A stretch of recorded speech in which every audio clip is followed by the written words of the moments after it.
Today I will discuss about environment and sustainable development. First of all, I would request to all please subscribe to my channel and hit the like button if you like our videos. Then in future I will provide all the informative videos. Now I will start this chapter. First of all, we should know the meaning of environment. Environment is basically defined as the total planetary inheritance and the total of all resources. It includes all the biotic and abiotic elements that influence the people and all living organisms. You should know the meaning of biotic and abiotic. I think you all know the meaning of biotic and abiotic in previous classes. You was studying the meaning of biotic and abiotic. Basically the biotic and abiotic का मतलब ये है कि biotic is tells us the all the living organisms and they are used again and again. What abiotic में non living things में आते हैं जैसे plastic all the non living things which are used only once. Now come to the biotic and abiotic बता चुके हैं, लेकिन फिर भी आपके लिए इजी अब हो जाएगा ये.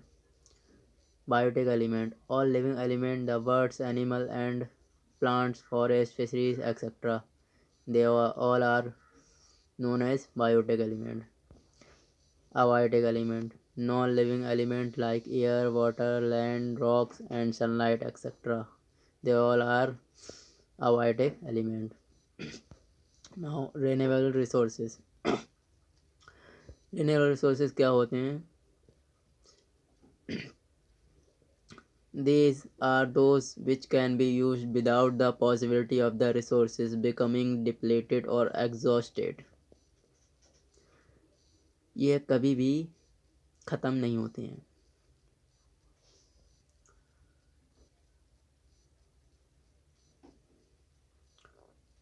Thus, its continuous supply of resources remain available. For example, trees in forest and the fish in the ocean. बहुत अच्छा एग्जाम्पल दिया है इसमें ट्रीज. अगर आप इसको काट के वुड में कन्वर्ट करेंगे तो वुड को भी यूज़ करा जा सकता है. ये अगेन एंड अगेन यूज़ इनको कर सकते हैं. Non renewable resources these are those which get exhausted with extraction and use. For example, fossil fuel. Simple है, नॉन रिन्यूएबल रिसोर्सेज एक टाइम पे ख़त्म हो जाते हैं. ये लिमिटेड टाइम तक हैं. एक टाइम पे ये चीज़ें ख़त्म हो जाती हैं. Example fossil fuel, petrol, diesel. इसको इन चीज़ों को हम अगेन एंड अगेन यूज़ नहीं कर सकते. Now come to the topic of function of the environment. First function is supply resources. Resources such as renewable and non-renewable resources of energy and supply by the environment. Supply resources. Supply resources में renewable and non-renewable resources दोनों type की energy आती हैं which are supplied by the environment, जो हमें environment provide कराता है. Non-renewable and renewable, biotic, abiotic, these all the comes from environment. Now second one is assimilates wastage. Production and consumption activity generate waste which is absorbed by the environment. Assimilates waste मतलब जितना भी production हो रहा है, consumption हो रहा है, वो वेस्ट में कन्वर्ट हो जाता है। लेकिन उसको भी इस तरह की अब टेक्नोलॉजी बन चुकी हैं जिनको हम वेस्ट को यूज़ करके यूज़फुल प्रोडक्ट में कन्वर्ट कर देते हैं, जिससे कि जो वेस्टेज है वो एनवायरनमेंट को हार्म नहीं करता। Now sustain life. It sustain life via providing essential element like sun, soil, air, water, etc. These all the very important for all the living organisms. Without these elements, no will sustain the life. Now aesthetic services. Aesthetic services. Environment provide aesthetic services like scenery which include river, ocean, mountain and desert. Aesthetic means wonderful things which cannot be converted. This is naturally made up. Those things which are naturally made up is called aesthetic services. Now environmental crisis. The environmental is able to perform these functions without any interruption as long as the demand on these functions is within its carrying capacity. This means that if the resources extraction is not above the rate of regeneration, the environment will fail to perform its function. Environment crisis. आप समझ सकते हैं कि environment में बहुत सारे type के work को परफॉर्म किया जाता है without any interruption as long as demand on this function. जितनी उसकी कैपेसिटी है उससे ज़्यादा अब एनवायरनमेंट में वर्क किया जा रहा है, जिससे एनवायरनमेंट अपना असर दिखा रहा है और जो भी उसमें हार्म हो रहा है वो human being and all living things में भी दिख रहा है, जिससे इसी वजह से एनवायरनमेंट में हार्मफुल और पोल्यूशन हो रहा है, जिससे ह्यूमन बीइंग को डिसीजेस का सामना करना पड़ रहा है। Now consequences of environmental crisis. Development and polluted and dry up the river and other aquifers, which was deteriorated by the quality of water. आप जानते ही हैं कि रिवर्स में जो वाटर पहले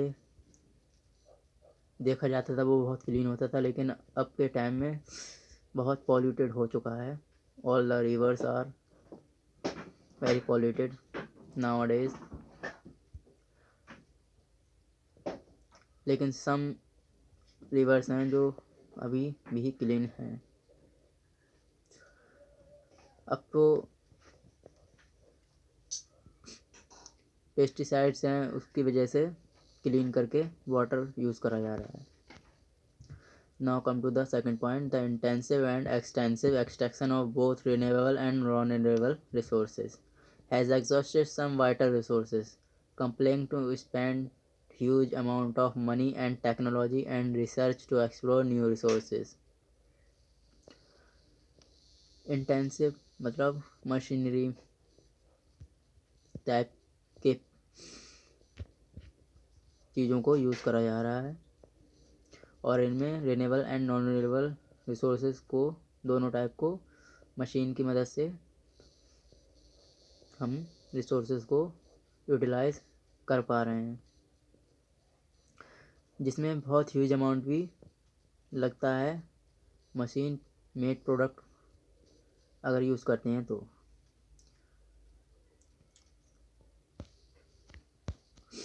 Now, decline in air and water quality has resulted in number of respiratory and waterborne diseases. जाहिर सी बात है, जब पॉल्यूशन ज़्यादा होगा तो उसकी वजह से एनवायरनमेंट में असर तो देखा गया ही। एयर है, वाटर है, इसकी जो क्वालिटी है वो वेरी बैड हो चुकी है, बहुत पॉल्यूटेड हो चुका है।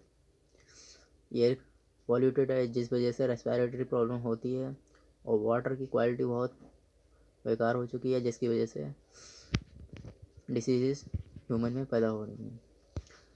Now, two basic problems related to environment are problems of pollution, problem of excessive exploitation of natural resources, problem of excessive exploitation of natural resources। Pollution की बहुत बड़ी प्रॉब्लम हो चुकी है एंड ज़्यादा यूज़ कर रहे हैं हम नेचुरल रिसोर्सेज का, जिस वजह से एनवायरनमेंट को बहुत हार्म हुआ है। पॉल्यूशन मतलब it is contamination of useful things such as air, water, land, etc. with undesirable or harmful material like fuel, gases, smoke, poisonous gases, chemicals, etc. These all are create pollution. Major form of pollution: air pollution, noise pollution, land pollution, water pollution. These type are pollution category. Global warming क्या है? Global warming it is a gradual increase in the average temperature of the earth's lower atmosphere. Global warming is caused by man-made increase in carbon dioxide, which is also called CO2 in chemistry, and other greenhouse gases through the burning of fossil fuel and deforestation. Global warming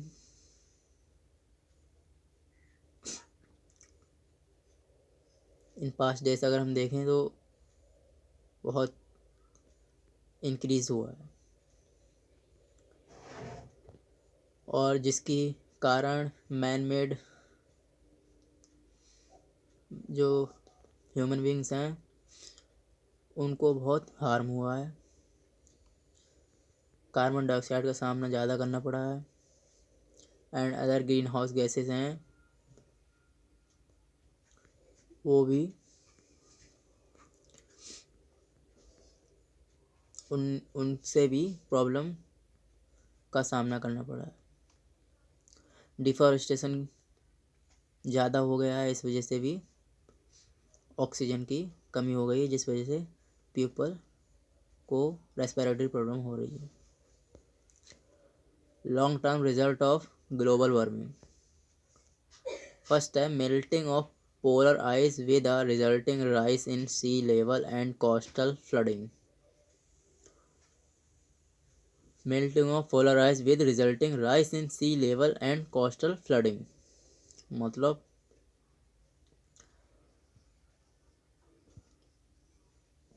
पहाड़ी इलाकों में जो बर्फ़बारी है वो पिघल जाती है, जिसकी वजह से जो पोलर बियर हैं उनको भी प्रॉब्लम क्रिएट हो जाती है। फ्लड आ जाता है सी लेवल में, तो उससे भी प्रॉब्लम होती है। Extension of species as ecological niches disappear. Extension of species as ecological niches disappear.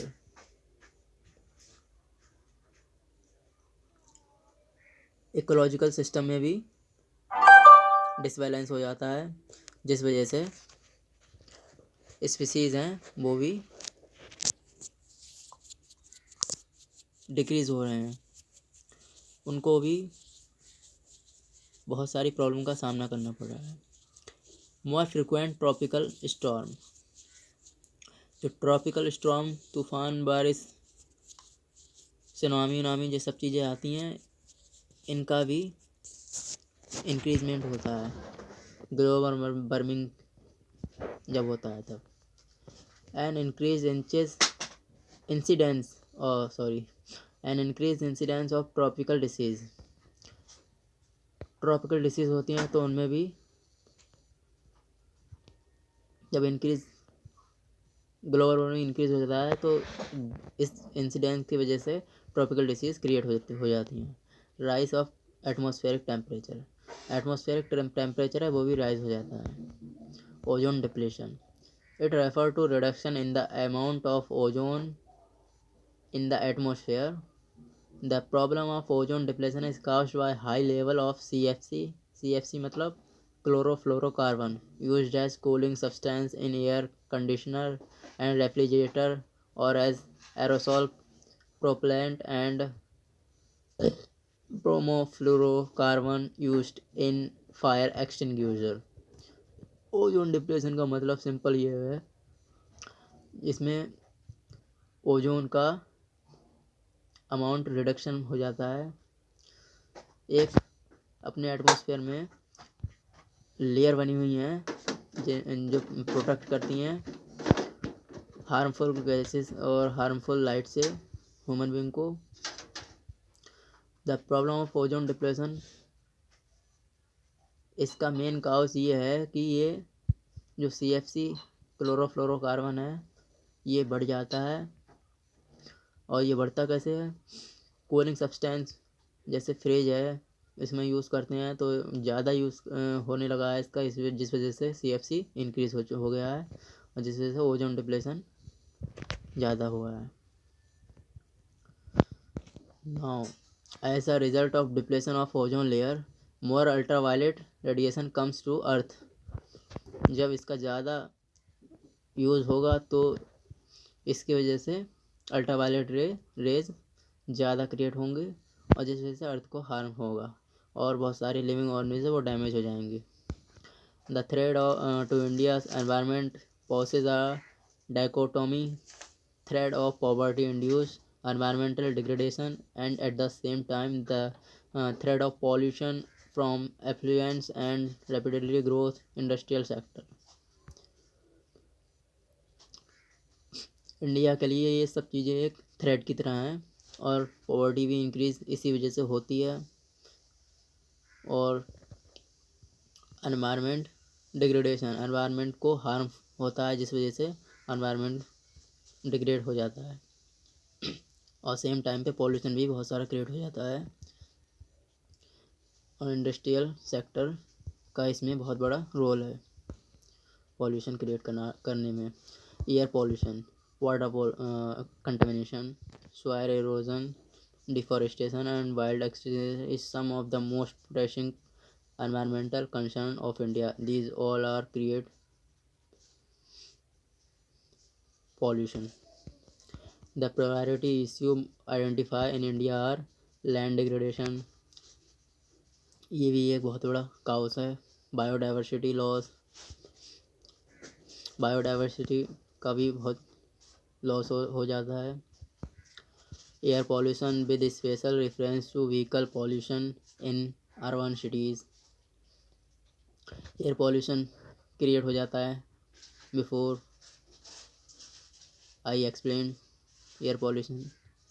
Manage of fresh water का मैनेजमेंट क्रिएट करने में प्रॉब्लम होती है। Solid waste management, solid wastage होता है उसको मैनेज करने में भी प्रॉब्लम होती है। लैंड डिग्रेडेशन का सिंपल मतलब ये है कि ओवरऑल क्वालिटी ऑफ सॉइल है वो डिक्लाइन हो जाती है जिसकी वजह से सॉइल ख़राब हो जाती है।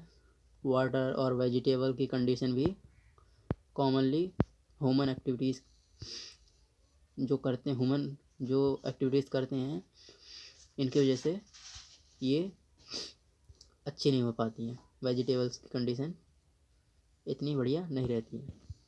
Some of the factor responsible for land degradation is loss of vegetation occurring due to deforestation की वजह से वेजिटेबल सही से अकर नहीं कर पाते हैं, मतलब सही से पैदावार नहीं होती है वेजिटेबल्स की। Forest fire and over grazing, जो फॉरेस्ट में आग वग लग जाती है उसकी वजह से बहुत सारा नुकसान हो जाता है, एयर पॉल्यूशन क्रिएट हो जाती है।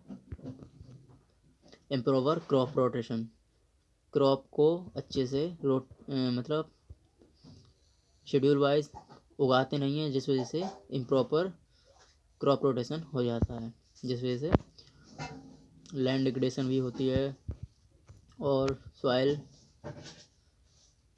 इम्प्रॉपर मैनेजमेंट बना रहता है सॉइल में। इंक्रोचमेंट इनटू फॉरेस्ट लैंड,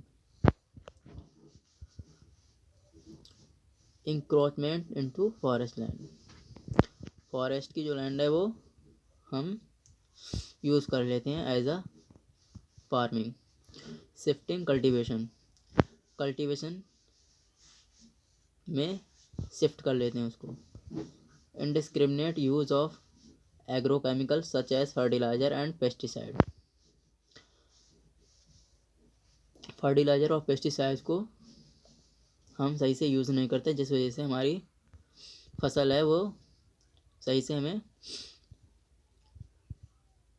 नहीं, उसको मतलब सही से पैदावार सही से नहीं हो पाती है इसकी। Improper planning and management of irrigation system, planning भी और मैनेजमेंट सिस्टम अपना सही नहीं हो पाता due to lack of knowledge. Extraction of ground water in excess of the recharge capacity,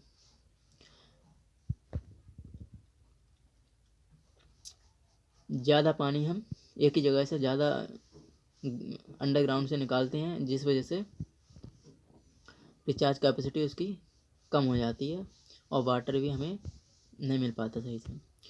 poverty of the irrigation poverty of the agriculture dependent people, agriculture sector में poverty ज़्यादा increase है, जिस वजह से, और वैसे भी पीपल एग्रीकल्चर सेक्टर में ज़्यादा डिपेंड है, इस वजह से भी पॉवर्टी क्रिएट हुई है। Non adoption of adequate soil conservation measures, Chipko Andolan और एपिको मोमेंट, ये 10th में आप लोगों ने पढ़ा होगा। चिपको आंदोलन, चिपको आंदोलन मीन्स ये एक ऐसा मूवमेंट है जो प्रोटेक्ट करता है फॉरेस्ट को, एंड इसका एम ये होता है कि ये फॉरेस्ट एंड हिमालयाज होते हैं उनको प्रोटेक्ट करता है। चिपको मीन्स हग। इन कर्नाटका इसी तरह का एक मोमेंट और था जो डिफरेंट अलग एक नेम से था, और इसका एम था protecting forest. Now pollution control board, pollution control board ये क्या कहता है, ये एड्रेस करता है दो चीज़ों को, एनवायरनमेंट कंसर्न इन इंडिया, जिसमें आता है वाटर एंड एयर पॉल्यूशन, और गवर्नमेंट कुछ रूल्स एंड बनाती है जिसके अंदर सेंट्रल पॉल्यूशन कंट्रोल बोर्ड के अंदर बनाती है ये, और ये बनाया था 1974 में। Central pollution control board CPCB, ये फुल फॉर्म आप याद रखिएगा। Board investigate collect and disseminate information relating to water and air pollution, ये बोर्ड कलेक्ट करता है all the information about air pollution and water.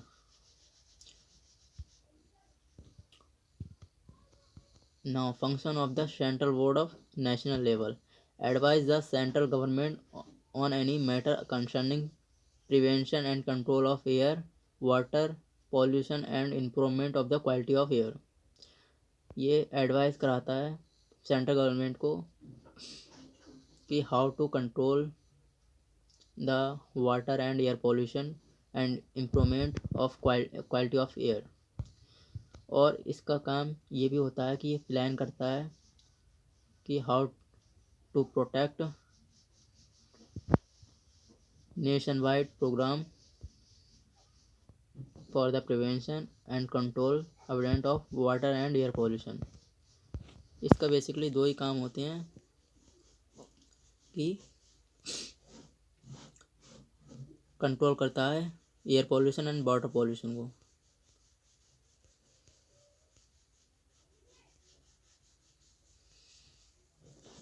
Now और भी हैं कुछ इसके टाइप। प्लान, ऑर्गेनाइज, ट्रेनिंग, पर्सनिंग, गेगिंग programme on the prevention, control और स्टेट में abatement of water and air pollution. Plan करता है एंड ऑर्गेनाइज करता है, ट्रेनिंग भी प्रोवाइड कराता है, पर्सन्स को ज़्यादा से ज़्यादा एंगेज करें प्रोग्राम में, जिस वजह से वो water pollution and air pollution को कंट्रोल करें। Organise through mass media, mass media मतलब सोशल मीडिया के थ्रू ऑर्गेनाइज कराता है, जिसकी वजह से पीपल में ज़्यादा से ज़्यादा अवेयरनेस हो और control water and air pollution को कंट्रोल करें। सस्टेनेबल डेवलपमेंट बहुत सिंपल है ये। इसका मतलब सिंपल ये है, we should use the resources so that we can use in future resources। अगर हम अभी कोई रिसोर्स यूज़ कर रहे हैं तो इस तरह से यूज़ करें कि फ्यूचर में हमारे लिए वो बने रहें। इसका मतलब है, it is that process of development which meets the need of present generation without reducing the ability of future generation to meet their own needs। Present में जो चीज़ें यूज़ कर रहे हैं वो इस तरह से यूज़ करें कि फ्यूचर में हमें कुछ चीज़ों जो हमारे लिए जो चीज़ें ज़रूरत पड़ेगी उन चीज़ों को हार्म ना हो। और इसके फीचर क्या हैं सस्टेनेबल डेवलपमेंट के? Sustainable development rise in real per capita income और इकोनॉमिक वेलफेयर। ये इकोनॉमिक वेलफेयर के लिए बहुत ज़रूरी है। Rational use of natural resources,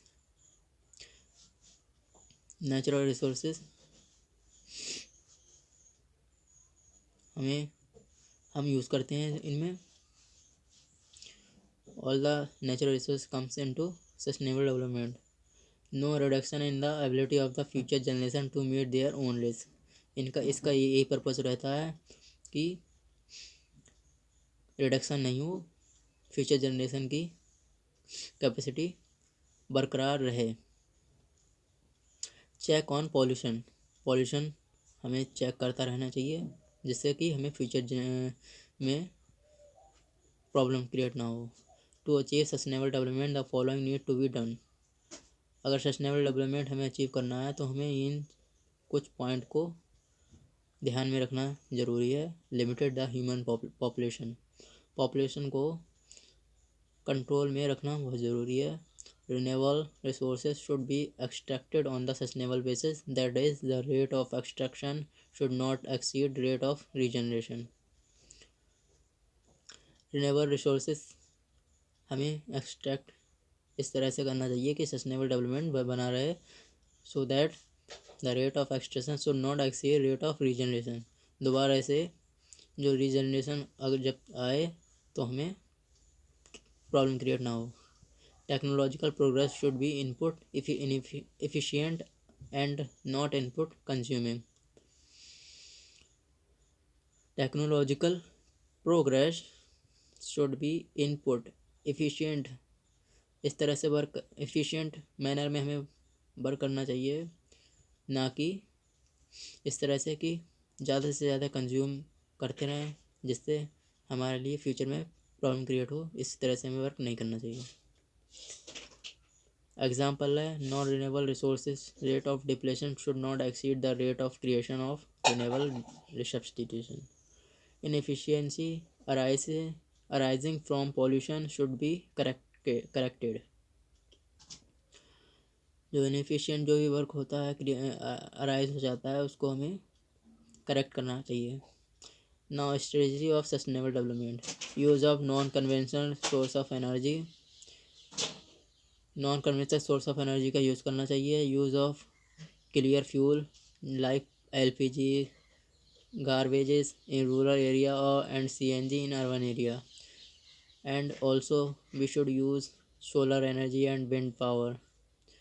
Shift to organic farming. काव डंक यूज़ करना चाहिए as a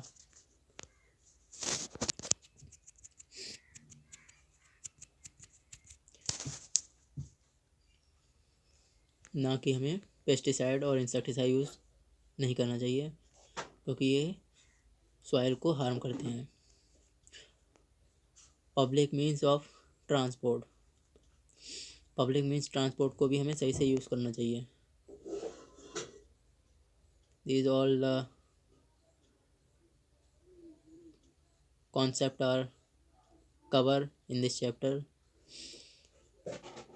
This chapter is end. If you like our video, then hit the like button and subscribe to my channel. In future, I will provide all the informative video. Please subscribe to my channel. इसमें कुछ ज़्यादा तो है नहीं, अगर आप subscribe करेंगे तो it motivate me. Thank you.